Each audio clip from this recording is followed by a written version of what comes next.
Por la señal de la Santa Cruz de nuestros enemigos, líbranos, Señor Dios nuestro. En el nombre del Padre, y del Hijo, y del Espíritu Santo. Amén. Señor mío y Dios mío, creo firmemente que estás aquí, que me ves, que me oyes. Te adoro con profunda reverencia. Te pido perdón de mis pecados y gracia para hacer con fruto este rato de oración.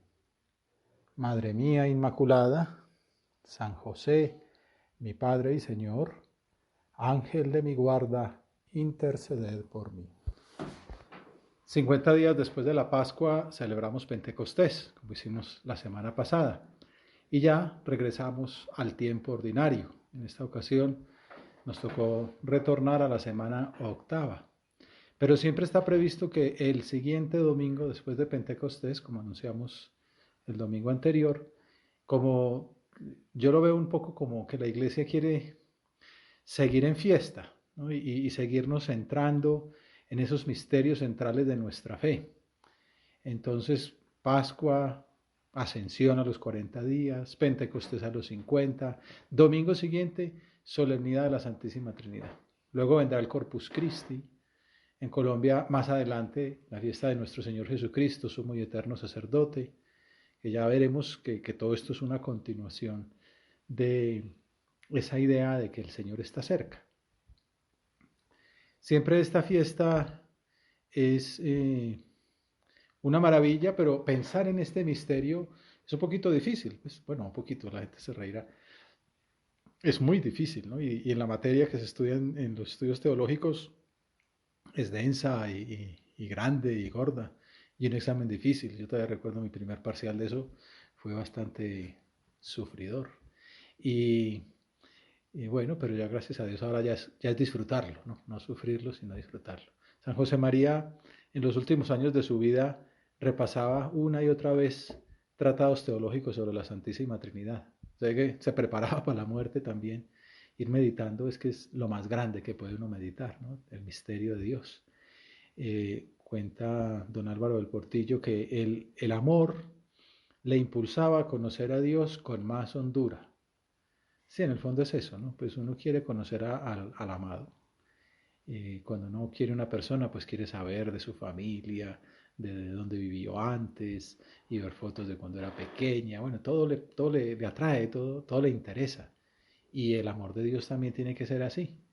Por eso nos gusta la teología, por eso nos gusta conocer más a Jesús, ahondar en el Evangelio, por eso en estas meditaciones procuramos siempre estar contemplando estos misterios y tratando de ver qué más se sabe, qué dicen los especialistas, los exégetas, los papas, los santos. Bueno, San José María leía de sus libros de teología. Y ese conocimiento encendía su amor, hasta el punto de que un día les dijo a don Javier y a don Álvaro: procuro tratar al Padre, al Hijo y al Espíritu Santo.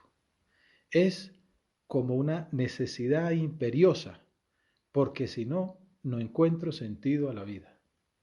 Casi que con eso entiende uno de qué se trata. Sí, no es pues ahondar porque es duro, como decía, teológicamente es difícil, ¿no? Cuántas personas, cuántas relaciones, cuántas procesiones, las herejías, los dogmas, las encíclicas. No, es amor.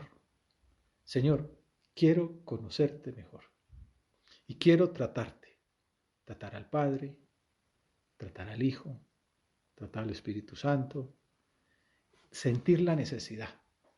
Esa es como la mejor preparación de esta fiesta. Pues ya tuvimos Pentecostés el fin de semana pasado, quizá algunos hicieron el decenario antes de esa fiesta, otros lo continuamos después pidiendo los dones, los frutos. En alguna otra parte, hablando del Espíritu Santo, dice San José María: siento el amor dentro de mí. Estar enamorado. Hablaba hoy con una persona que me decía eso, ¿no? Que estaba enamorada, la molestaba con esa canción ahí de música de planchar. Estoy enamorado. Pues eso lo debemos decir nosotros los cristianos, ¿no? Estoy enamorado. Y tener la cabeza en Dios como una necesidad imperiosa para encontrar el sentido a la vida.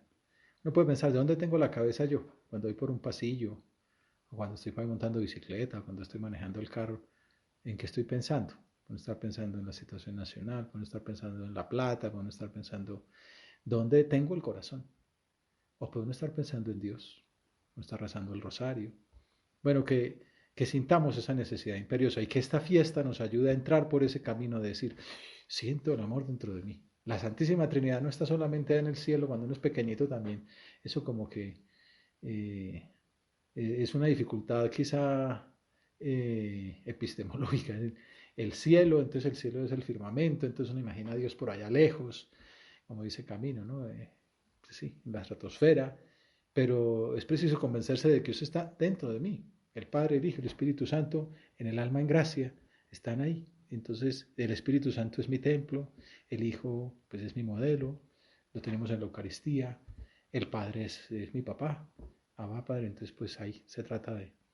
Pero bueno, vamos a hacer nuestra oración y también meditar quizá un poco la historia de la revelación de Dios, que es muy bonita.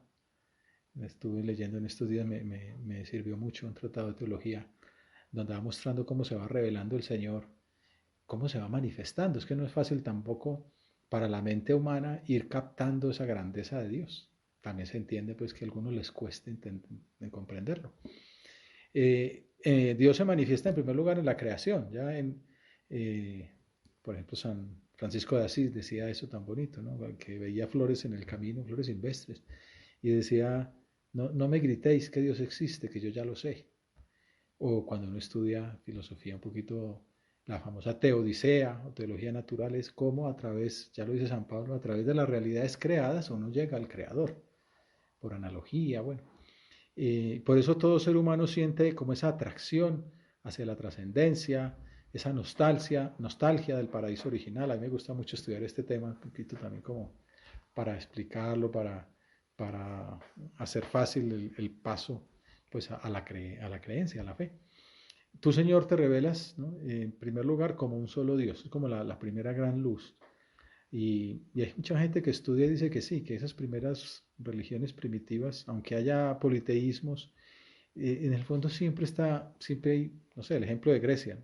Siempre hay un Zeus que es el que está por encima de todos, pues el enoteísmo, lo que sea, pero hay una gran tendencia a un monoteísmo. En medio de tanto caos teórico, siempre hay como esa búsqueda de la creencia en un solo Dios. Y los hombres lo captan en aquellas realidades que admiran, el sol, la luna, las estrellas, la tierra, el agua, el cosmos, ¿no? En las cuales descubren la providencia divina. A esa divinidad le piden la fecundidad, la fertilidad, la vida eterna. Aquí en este pueblo en el que estoy ahora, Chía, se llama así, la tierra de la luna, y porque adoraban a la diosa luna. Y yo me lo explico porque aquí cuando, no sé por qué será, por la posición o lo que sea, pero sí efectivamente cuando la luna está llena es poderosa, ¿no? Cómo ilumina, es lógico que uno vea a Dios en esa perfección natural de la luna. Pero además de las maravillas del cosmos y de esa inquietud en el corazón de la que habla San Agustín cuando describe, nos hiciste, Señor, para ti, y nuestro corazón está inquieto hasta que descansa en ti, el Señor también se manifiesta escogiendo un pueblo, el pueblo hebreo, y preparándolo durante siglos para que pudiera comprender no solo que Dios existía, sino también cómo era en su intimidad. Esto es una maravilla y es un tema bonito para leer, lo que llama la historia de la salvación, bueno, toda la riqueza de las manifestaciones de Dios a lo largo de la historia. Y el pueblo hebreo recorrió como varias etapas para encontrarse con Dios. Primero era un clan, varias tribus nómadas sin tierra, que iban por obligación asumiendo los dioses de los pueblos por donde pasaban. Dios se manifestó a los patriarcas, en concreto pues a Abraham, que es el primero de ellos, y la tribu pasó a ser eh, un pueblo que hablaba con el Dios creador, que Dios iba revelando, que al principio era caos y oscuridad, pero había un Dios que trajo el mundo a partir de la nada. Entonces son luces que, pues no sé, los filósofos griegos con toda su sabiduría hasta allá no llegaron. Es Dios que lo manifiesta, ¿no? Dios es creador. Dios es omnipotente. Entonces les va dando esas primeras luces para hacerse una idea de cómo era Dios. Era el más fuerte de los dioses. Cada pueblo tenía un dios, incluso dioses para distintas realidades, el dios de las aguas, el dios del sol, la diosa madre tierra. Pero el pueblo de Israel era, no, nosotros tenemos un Dios, el Dios de nuestros padres, le llaman, ¿no? El Dios de Abraham, de Isaac y de Jacob. Ese único Dios es el Dios más poderoso de todos los dioses. Bueno, ya más adelante terminarán diciendo, no, es que en realidad es el único Dios, los otros no son dioses, ¿no? Pues son ídolos o son diablos, que son creación de Dios, desobedientes. Es una revelación que va madurando con el tiempo. La identidad de Israel que le genera esa relación con Dios es el pueblo que habla con Dios. Eso les da un orgullo, ¿no? Étnico, es decir, los que pertenecemos a este pueblo somos el pueblo escogido por Dios. Un pueblo que entabló una alianza. Yo seré tu Dios y tú serás mi pueblo. Hay mucha gente que no conoce esto. Uno es que a veces se acostumbra pues a que tuvimos fe, a que desde pequeños pues nos enseñaban el catecismo, que nos bautizaron recién nacidos, que hicimos la primera comunión pequeñitos, nos confirmaron pronto, nos confesamos desde jóvenes. Y hay gente que no ha tenido esa facilidad. Y quizá una fiesta como esta es también un motivo para darle gracias al Señor, que nos haya querido tanto y que nos haya venido a nuestra alma desde tan pequeños, ¿no? También una llamada a la responsabilidad, a que ya que nos han dado tanto, pues también seamos más fieles, ¿no? Seamos mejores hijos. Un pueblo que habla con Dios, un pueblo que establece una alianza con el Señor, un pueblo unido a Dios y unidos entre sí las distintas tribus en una sola nación. A esto es lo que Joseph Ratzinger titula la ilustración monoteísta. En medio de tantas religiones primitivas, míticas, aparece una luz grande de Dios donde anuncia, manifiesta, revela que hay un solo Dios y que es el Dios de Israel. Israel tiene claro que ese principio es bueno, el Señor es el origen de todo lo que existe, es el creador. Y una cosa interesante, que es un Dios personal, que es al mismo tiempo cercano al hombre, que se preocupa, ¿no? Que le manda maná para que pueda comer en el camino. Y aunque es cercano, también es trascendente, más allá del cosmos y del pueblo, no es un diosito más. Y no solo, ya viene como la segunda gran idea o el segundo gran paso en esa revelación, digamos, gradual de Dios al pueblo, es no solamente convierte las tribus o el clan en pueblo, sino que también le revela su nombre. Cuando Moisés está hablando con el Señor, recibiendo su llamada, también es esa iniciativa de Dios que busca y que habla, un Dios que se abaja a hablar con palabras humanas, ¿no? A ese hombre Moisés. En esa negociación, en esa tratativa, Moisés le dice, bueno, y cuando me pregunten, ¿quién es el que me ha dado este encargo, esta misión? ¿Qué les responderé? ¿Cuál es tu nombre?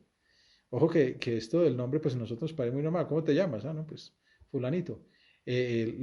Fíjate que cuando Jesús habla con los demonios, intentan pedir el nombre y Jesús no los dice. Es que uno le da el nombre al que es inferior a uno, ¿no? Pues por eso Jesús sí que le dice a un diablo, dame tu nombre. Somos muchos, legión, ¿no? Porque tiene el poder Dios sobre el demonio, dame tu nombre. Dios le da a los hombres el poder de dar el nombre a las criaturas en el paraíso terrenal.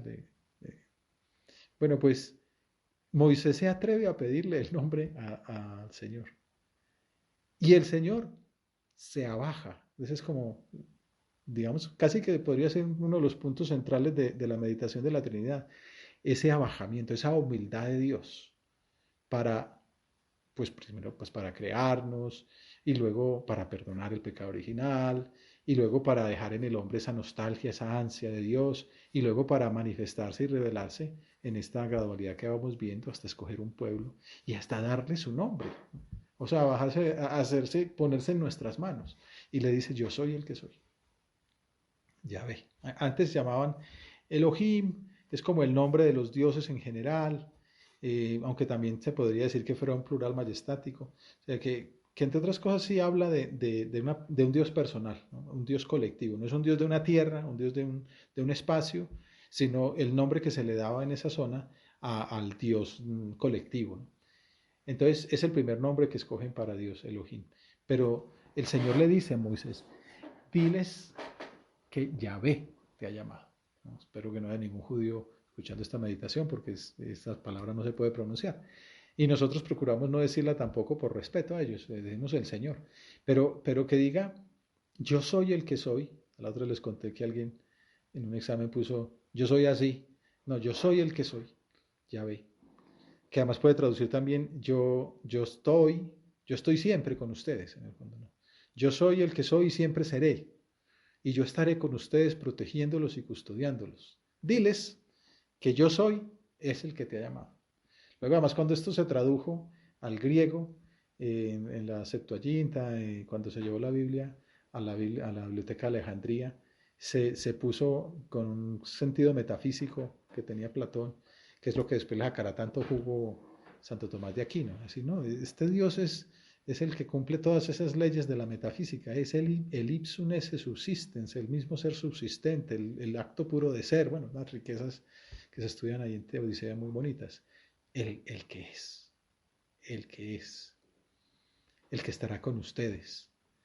Este es el segundo momento, ya en la tierra prometida. El pueblo hebreo pasa de nómada a sedentario y entonces la alianza se hace más explícita. Dios le revela su nombre y así adquiere la posibilidad de acceder a Él siempre. Puede orar, puede dirigirse a Él, puede hacer culto. Por eso tiene la tienda del encuentro y Dios baja y cubre a su pueblo con su sombra, que es la misma frase que después se usa el ángel a decirle a María que la encarnación será así, ¿no? El Espíritu Santo te cubrirá con su sombra, ¿no? La chequina. El Señor bajaba todas las noches ahí a la tienda del encuentro. Y ni qué decir, pues no creo que alcancemos a mencionarlo, esta presencia de Jesús en el sagrario, que estaba anunciada en aquellas escenas del Antiguo Testamento, pero bueno, la vemos aquí, ¿no? Gracias Señor, ¿no? Esta fiesta es una maravilla, ¿no?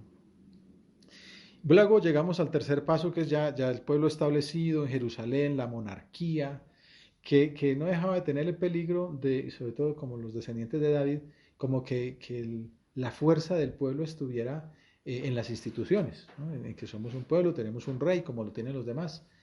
Y entonces ahí es donde aparece la figura de los profetas, que van recordando cosas muy interesantes, sobre todo, pues las exigencias morales, y que la identidad del pueblo no está en que tienen oro, en que tienen ejército, en que tienen una ciudad, en que tienen un templo, es la relación con Dios. Y quizá por eso el templo sí tenga ese papel, ¿no? Por eso les duele tanto que se lo hayan destruido, ¿no? Y, y luego viene, y todo eso forma parte de la revelación y de la providencia de Dios. Y uno diría, bueno, esto es como gradual y creciente. Pues este aquí que lo que sí que es la deportación a Babilonia, prácticamente como la desaparición del reino del pueblo hebreo. El pueblo es elegido por Dios, es la nación más importante de toda la creación, de todo el mundo, porque es el pueblo de Dios, y son prisioneros. Entonces ahí es donde viene también la palabra profética de descubrir la providencia de Dios. O sea, Dios los va madurando en descubrir que la alianza con Dios no es un amuleto, de que como yo estoy con Yahvé voy a ganar todas las batallas, como yo estoy con Yahvé voy a ser el pueblo más rico, como yo estoy con Yahvé voy a tener casa, carro y beca o salud, dinero y amor. No, estar con Yahvé no es eso, estar con el Señor incluye también el sufrimiento, el dolor, la derrota, la muerte, que es ese misterio de descubrir el misterio de la cruz en el fondo, ¿no? El pueblo se va abriendo a esa figura de Isaías que dice, los profetas hablan de un Mesías, ¿no? Isaías, ¿no? La Virgen concebirá y dará a luz un hijo que le pondrá por nombre Emanuel, que significa Dios con nosotros. Dios va a estar entre nosotros. Pues ya desde el Génesis ya había dicho, pongo enemistad entre ti y la mujer, entre su linaje y el tuyo.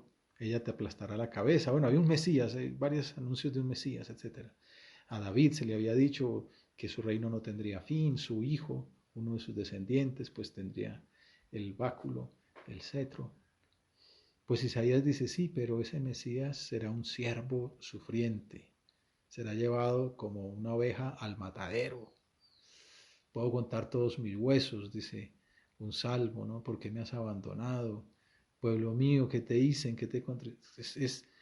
Esa revelación es una maravilla porque nos va mostrando que el misterio de Dios incluye el dolor, incluye el sufrimiento, asume la muerte, asume la derrota, el pecado en el fondo, ¿no? Que la redención del pecado eh, por parte de Dios es como esa humillación de Dios, ese abajarse, que no se encierra solamente en eso, sino que da una esperanza. Bueno, el misterio de Dios es muy grande, definitivamente. Meditar sobre esto nos ayuda a decir, bueno, yo tengo que estar más abierto también a acoger en mi vida pues todo esto, ¿no? Que estar con Dios es también estar abierto a coger la cruz, estar abierto a sufrir con Él y a hacer de mi vida un campo de dominio de Dios. Y por eso decía, el diálogo con Dios y la afirmación de Dios en mí y rechazar todo lo que me aparte de Él, eh, pues crecer en mi unión con Él. Que bueno, el tiempo va pasando y la historia es muy larga, pero tenemos pues como para ir sacando propósitos concretos, ¿no? Bueno, todo esto, para resumir ya, viene la reflexión sapiencial tras el exilio en Babilonia y entonces Israel se abre a esa esperanza en el poder de Dios, que lo único que hay que confiar es en Dios, en su poder y en su providencia, en que Él tiene una manera de sacar de lo malo lo bueno. Y uno puede pensar ahora, estamos en pandemia, estamos con dificultades sociales, con inseguridad, con dolor, con sufrimiento, con enfermedad muy cercana, gente muy querida, enferma, el miedo de la propia enfermedad, de si me contagian. Bueno, todo el mundo está como con ese peligro de decir, bueno, me abandono en Dios, confío en Dios, me pongo en sus manos y confío en el poder de Él, espero en Él. Por eso el Papa habla tanto de la esperanza y de ser sembradores de esperanza, porque verdaderamente nos abandonamos en Él. Y meditar en esto nos tiene que llevar a ser creativos, a tener ideas de cómo ser sembradores de paz y de esperanza, cómo anunciar a este Dios con nuestra vida. Pues digo, en primer lugar, transformándonos, convirtiéndonos. Siempre es momento de conversión. Decir, bueno, me tengo que convertir, Señor. Y van saliendo propósitos. Estuve mirando en este diálogo con Dios, Señor, cómo ser mejor templo tuyo, cómo ser más digno de ti, cómo tener más limpia esta casa, más brillante, más ordenada, más abierta a ti, cómo puedo estar más en diálogo con ti, menos en monólogo, que esté hablando contigo, ¿no? Que encuentre el sentido de mi vida en estar enamorado de ti, en ser buen hijo tuyo, en ser buen hermano tuyo, en ser buen templo de tu presencia en mi alma. Entonces, es lo que sucede cuando viene Jesucristo. Jesucristo culmina, ya de hecho sí se dice en el catecismo, el culmen de la revelación es la encarnación de Jesucristo. Después de siglos, ¿no? Abraham es para allá del siglo XVIII, Moisés del siglo VIII, y ya después de tantos siglos, llegada la plenitud de los tiempos, el Hijo de Dios se encarna en las purísimas entrañas de la Santísima Virgen María. El que no conoció el pecado se hizo pecado, ¿no? Eso que decíamos ahora, ¿no? Y cogió la muerte, ¿no? Y como vemos ahí en el Calvario, ¿no? Se padeció como no nadie podía padecer, como el mayor de los cretinos, ¿no? De los más malvados, ¿no? Maldito el que cuelga de la cruz, decía el Deuteronomio, y Jesús cuelga de la cruz. Se hace pecado, carga sobre sí todo el peso de nuestras culpas. San José María le gustaba mucho meditar en esto para decir, Señor, son mis culpas las que te han colgado allí de ese madero. Señor, te pido perdón. Ayúdame a recomenzar en esta fiesta de la gloria tuya, de tu resurrección.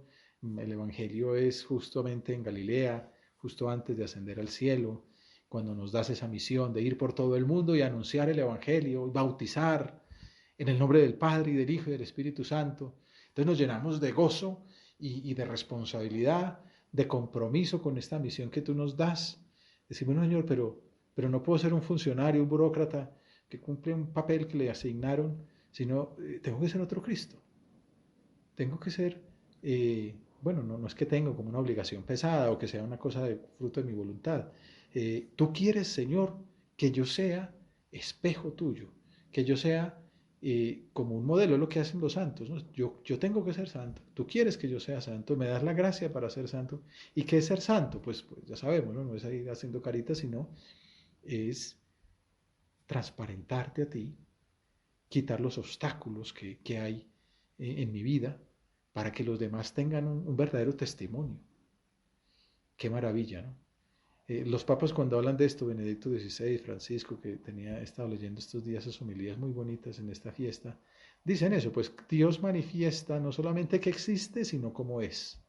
Y la gran manifestación es que Dios es amor, así lo decíamos en alguna meditación pasada, hace un año o hace dos. Esta meditación, Dios es amor. Bueno, Dios es comunión, ¿no? Las relaciones del Padre, del Hijo, del Espíritu Santo. Es que Dios es tan grande, que ese amor es tan grande que genera un hijo. Y el amor de ese Padre y de ese Hijo eterno es tan intenso, el amor de un Padre y el amor de una familia, que ese amor mismo es una persona, el Espíritu Santo. Y esa es la Santísima Trinidad, el Padre, el Hijo y el Espíritu Santo. El generador, el generado y la relación subsistente entre ellos dos.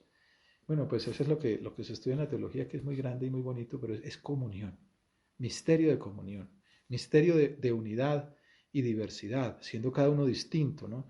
Nadie quiere que el Padre sea otro hijo, ni que el Hijo sea otro Padre, ni que el Espíritu Santo, no, cada uno tiene su diferencia, y los tres son Dios. Esto el Papa se inspira para hablar de cómo tiene que ser la comunión en la iglesia y en la humanidad, cada uno con su cada unada, y hay que respetar esas diversidades, pero al mismo tiempo cada uno hijo de Dios y cada uno templo de la Trinidad. En el cielo todos los santos son muy distintos, ¿no? Santa Teresa de Jesús es muy distinta de Santa Teresa de Calcuta. Y San Francisco es muy distinto de San Ignacio y de San José María. Y todos son santos, todos son iguales a Jesucristo. Bueno, pues que ese cielo lo abajemos a la tierra, que convertamos la tierra en un cielo. Si cada uno de nosotros se toma como fruto de esta fiesta ese propósito de ser mejores hijos de Dios, mejores templos de la Trinidad. También recuerdo eso, decía San José María alguna vez, cuando ahí en su casa, en Vilatevere, a la entrada de la sede central de la iglesia prelaticia, lo que después sería la iglesia prelaticia, puso la pila bautismal, que en la guerra, pues los comunistas la sacaron de la iglesia donde habían bautizado a San José María en Barbastro y la tiraron al río. Y, y después, ya después de la posguerra, un obispo, pues, alguien la recuperó y la llevó a la iglesia, pues estaba hecha destrozo. Y entonces el obispo se la quiso regalar a San José María y él la llevó encantada a Vilatevere, la reconstruyeron y la pusieron como donde queda el agua bendita de entrada allá a Santa María de la Paz. Entonces cuando pasaba por ahí a veces la besaba, siempre usaba el agua bendita y decía, aquí me hicieron cristiano, otras veces. Y otras veces decía, aquí vino a habitar en mí la Santísima Trinidad. Como esa relación de amor, ¿no? Es decir, tener como muy en el corazón lo que me une a mi amor. Una pareja enamorada, pues le gusta ir a aquel primer bar o aquel primer café donde se tomaron, pues la primera vez que tomaron algo juntos o donde se declararon su amor, ¿no? O ir a la iglesia donde se casaron. Bueno, pues nosotros quizá tener esa relación también con nuestro Dios, decir, por ejemplo, querer la pila bautismal donde fuimos bautizados. Alguna vez pasé por Bello, tomé la fotico, pues ahí la tengo, pensando en este San José María. Aquí me hicieron cristiano, aquí vino la Trinidad a habitar en mi alma. Y bueno, Señor, que no te rechace, que no te expulse por el pecado. Ayúdame, pues soy una miseria, pero ayúdame a ser menos miserable, ayúdame a ser menos indigno de ser hijo tuyo, ayúdame a ser un templo más bonito para ti, más calientico, más acogedor, más sí, más decorado, ¿no? El decoro, ¿no? Bueno, ahí vemos cosas muy bonitas que nos pueden servir para sacar propósitos, para quitar el polvo, o bueno, o los pedruscos, lo que haga falta para que Dios esté dentro de nosotros, para que esa comunión de Dios esté en mi alma y yo la pueda transmitir a los demás. En el fondo esa es la gran explicación y el gran mensaje. Ustedes son conscientes de que llevo muchos meses hablando de esto, de cómo ser sembradores de paz y de alegría, cómo ser sembradores de esperanza en medio de esta pandemia. Bueno, la fiesta de hoy nos muestra, en el fondo no es solamente sonreír, no es solamente hacer cosas, no es solamente hacer solidaridad, hacer obras de caridad, llamar a la gente, es para que todo aquello tenga contenido y tenga más fuerza, sea más eficaz, tenemos que estar más pegados de Dios, ser mejores hijos de Dios, ser mejores templos del Espíritu Santo, ser más conscientes de esa comunión del Padre y del Hijo en nuestra alma. Y se nos acabó el tiempo. Bueno, un truco para lograrlo, uno siempre dice, bueno, ya lo entiendo, pero es difícil. O como dicen, bueno, ¿cómo, ahora que está el ciclismo, cómo subir una montaña? No, pero fácil, te montas en la bicicleta y echas para arriba. Sí, pero espera, explícame más, ¿no? Pues hay unos cambios, cómo se, cuando es muy de para arriba, cómo se puede coger la carretera, cómo se respira, cómo se regula. Bueno, pues un poco lo mismo. Yo sí, ya capté, efectivamente, encontrar el sentido de mi vida en la relación con la Trinidad. Como decíamos al principio de San José María, tratar al Padre, al Hijo y al Espíritu Santo como una necesidad imperiosa para encontrar el sentido de la vida. Bien, ¿y eso cómo se come? Pues para eso hay que preguntarle a los que saben, a los santos. Puedo preguntar a San José María, como hemos procurado hacer, pero el que más sabe de esto la que más sabe de esto es la Virgen María, que tiene una relación especialísima con la Trinidad. Y en otra homilía decía San José María, trato de llegar a la Trinidad del cielo, al Padre, al Hijo, al Espíritu Santo, por esa otra Trinidad de la tierra. Jesús, María y José, que están como más asequibles. Estamos en el año de San José, estamos terminando el mes de María, pues pegarnos de ellos. San José, ayúdame. Madrecita mía, ayúdame. San José nos dice, mira, nos mete más como que nos cuela en el trato con María. María no le va a decir nunca que no a José, entonces José, méteme ahí con María. María nos acoge como niños pequeños y ¿qué hace? Nos lleva junto a su Hijo. Y ya con el Hijo, estamos con el Padre y con el Espíritu Santo. El Papa Francisco, en una de estas homilías de una fiesta como hoy, decía, en este mes de mayo, el mes mariano, nos encomendamos a la Virgen María. Que ella, quien más que cualquier otra criatura ha conocido, adorado y amado el misterio de la Santísima Trinidad, nos guíe de la mano. Nos ayude a percibir en los acontecimientos del mundo los signos de la presencia de Dios Padre, Hijo y Espíritu Santo. Nos conceda amar al Señor Jesús con todo el corazón, para caminar hacia la visión de la Trinidad, que es la meta maravillosa hacia la cual tiende nuestra vida. Le pedimos también que ayude a la Iglesia a hacer el misterio de comunión y comunidad hospitalaria, donde toda persona, especialmente pobre y marginada, pueda encontrar acogida y sentirse hija de Dios, querida y amada. Virgen María, hija de Dios Padre, Madre de Dios Hijo, esposa de Dios Espíritu Santo, ruega por nosotros. Te doy gracias, Dios mío, por los buenos propósitos, afectos e inspiraciones que me has comunicado en esta meditación. Te pido ayuda para ponerlos por obra. Madre mía, Inmaculada, San José, mi Padre y Señor, Ángel de mi guarda, interceded por mí.